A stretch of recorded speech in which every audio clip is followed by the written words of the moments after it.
Hey everyone, and welcome back to English Factory. Today we're diving into something really useful 30 essential phrases you can use when you meet someone for the first time.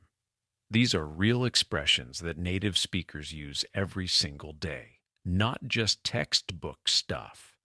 And honestly, once you start listening for them, you'll hear these phrases everywhere. So let's get started. Our first phrase is nice to meet you. Now, everyone knows this one, but here's the thing. There are actually different ways to use it. When you meet someone for the very first time, you say, nice to meet you. It's straightforward, it works. But if you've heard about this person before and you're finally meeting them in person, you say, nice to finally meet you. See how that works? Nice to finally meet you. It shows you already know who they are, and it makes the moment feel a bit more special. You'll hear people say this all the time. Let's move on to how you actually ask someone's name. Now, everyone knows, what's your name? But here's where it gets interesting. A lot of native speakers don't actually ask it that way in casual situations. Instead, they say, what do they call you? Try saying it. What do they call you? It's much more friendly and casual. It has this warmth to it. Or even simpler, some people just say, and you are? It's shorter, warmer, and it fits the vibe better when you're just meeting someone at a party or on the street. Now, where are you from? Is a classic question, right? Super common. But native speakers often phrase it differently depending on the situation. You might hear, so where are you originally from? Or if you're meeting someone at a local event, they might ask, are you from around here? See the difference? The first one is asking about your hometown or origin, but the second one is specifically about whether they live in that area. It's asking about their present, not their past. Context really matters here. Here's one that comes up constantly. That's cool versus that's awesome. They sound similar and people use both, but they're actually different. That's cool is kind of neutral. You're showing interest, you're engaged, but you're not going over the top. That's awesome, on the other hand, means you genuinely think something is great and exciting. Use that's awesome when you really mean it. The difference matters because native speakers pick up on it. Let me give you an example. Say someone tells you, oh, I just started learning guitar. You'd probably say that's cool. You're interested, but it's not earth-shattering. But if they say, I just won a national guitar competition, then you'd say, that's awesome. See? That's cool for everyday things. That's awesome when you're genuinely impressed. Let me give you another one that's super practical. How do you know the host? You'll hear this phrase at parties and gatherings all the time. It's perfect for starting a conversation because it gives you context about how the person fits into the group. Sometimes you'll also hear, how did you two meet? Which is more personal and usually asked when you want to hear a story. How did you two meet? People love telling that story, so it's a great conversation starter if you want to keep things going. Here's a phrase that's surprisingly useful. I'm terrible at remembering names. Native speakers say this all the time, honestly, like constantly. It's a great way to break the ice if you forget someone's name. And it's self-aware. People don't judge you for it. They actually appreciate the honesty. You'll probably hear I'm terrible at remembering names more often than you'd think. Now let's talk about keeping the conversation flowing.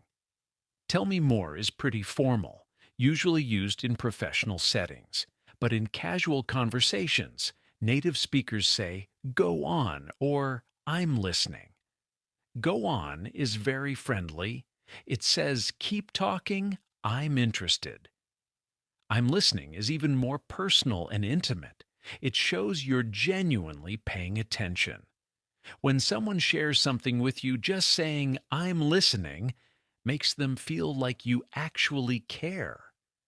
Speaking of keeping things going, there's what do you do? This is the question people ask when they meet someone new. Seriously, this comes up in almost every first conversation. But here's the thing, some people ask it differently.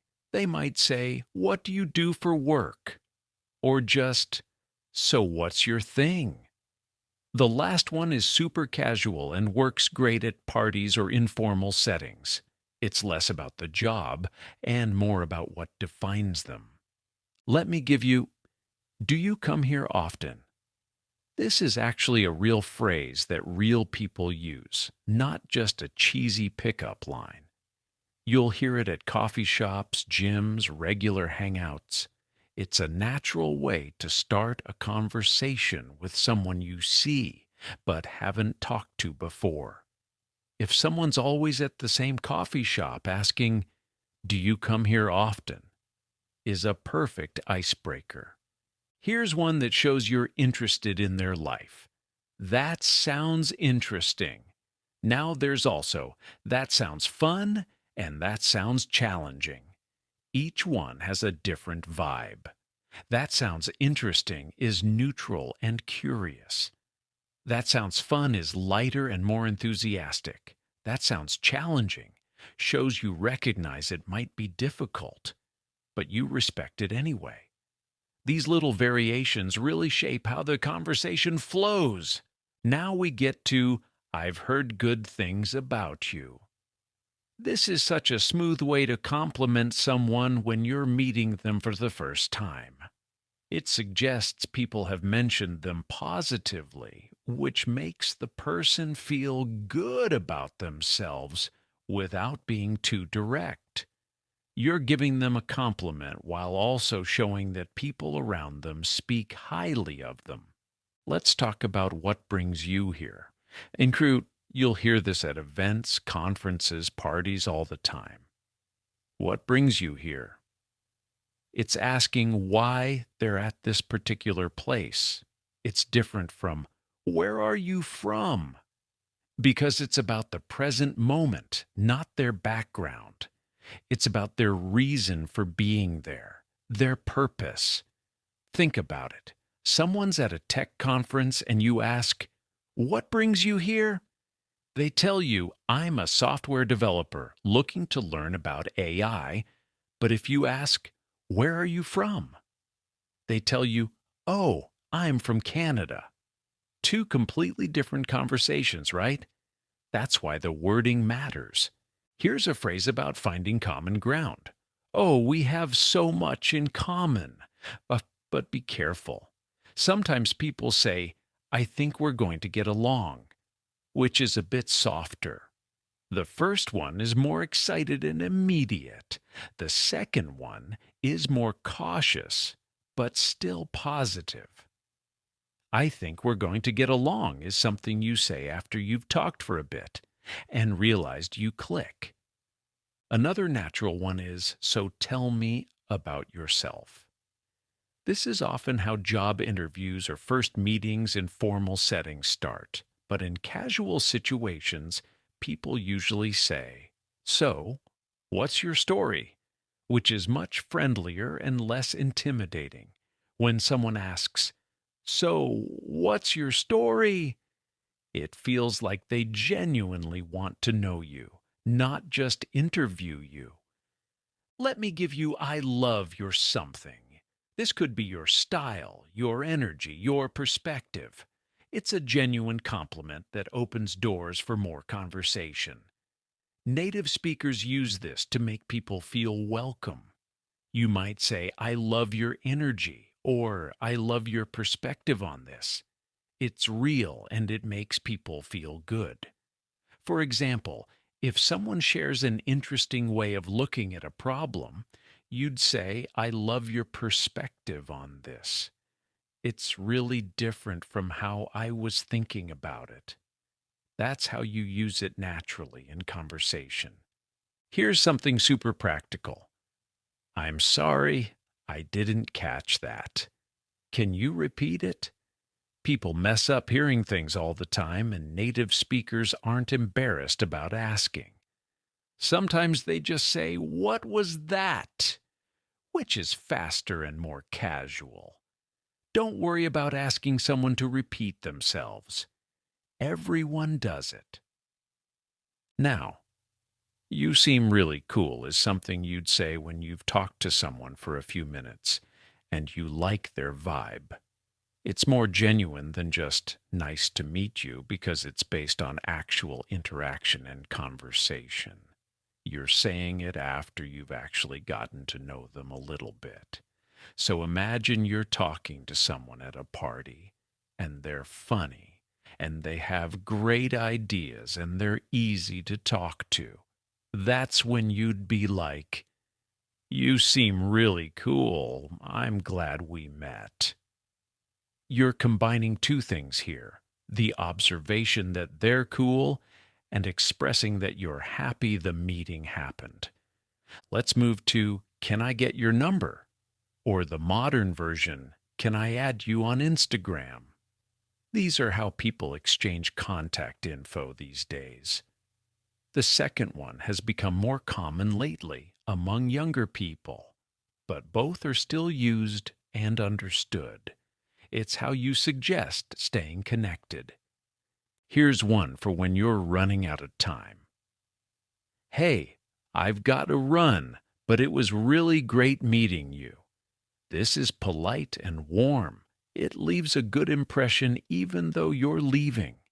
You're not just disappearing, you're acknowledging the interaction and showing it mattered to you. Another good one is, I really enjoyed talking to you. This is what you say when you've had a genuine conversation and you want to show appreciation. It's sincere and meaningful. People remember when someone says this to them because it feels authentic. Let me give you, let's stay in touch. This is how people suggest keeping the connection alive after meeting. It's casual enough for any situation, work, social, whatever. You're not making it a big deal, just saying, let's not completely lose touch. Here's one that shows genuine interest. What are you passionate about? This is a deeper question that usually comes after some initial small talk. It shows you want to know more than just surface level stuff about someone. People light up when you ask them this because you're asking about what really matters to them. Now, do you have any recommendations? This could be about restaurants, books, places in their city. It's a great way to keep conversation going while also getting useful information. Plus, people love giving recommendations because it shows you value their opinion. Let's talk about what's your take on this. You're asking for their opinion on something, maybe something that just happened, something in the news, or just a random topic. It makes people feel valued because you care what they think.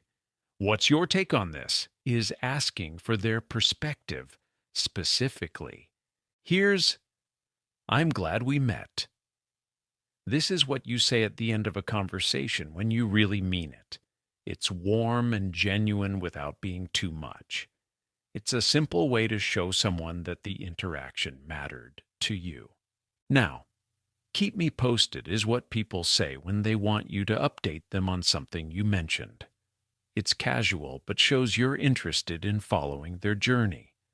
If someone mentions they're working on something exciting, saying, keep me posted, shows you care about how it turns out. Let me give you let's grab coffee sometime. This is the classic follow-up after a good first meeting. It suggests continuing the relationship but in a low pressure way. Let's grab coffee sometime is a great way to extend the connection without being too formal about it. Sometimes people say, let's do this again, which is more general and can apply to any activity. Here's one that's really useful. My bad. I should have introduced myself earlier. This is apologizing in a very casual, friendly way. Native speakers use my bad all the time instead of I'm sorry. It's less formal and more relatable. My bad just rolls off the tongue. And finally, it's been a pleasure. This is the formal, polished way to end a first meeting, especially in professional settings. It's classic and always appropriate. It's been a pleasure shows respect and leaves a lasting, positive impression. So there you have it. These 30 phrases that real native speakers use when they meet someone new. The key is to pay attention to context and how people naturally talk to each other. Listen for these phrases, and you'll start picking them up naturally. These expressions will help you sound more natural and make better connections with English speakers. Thanks so much for listening to English Factory. Don't forget to subscribe and check out our other episodes for more practical English tips. See you next time.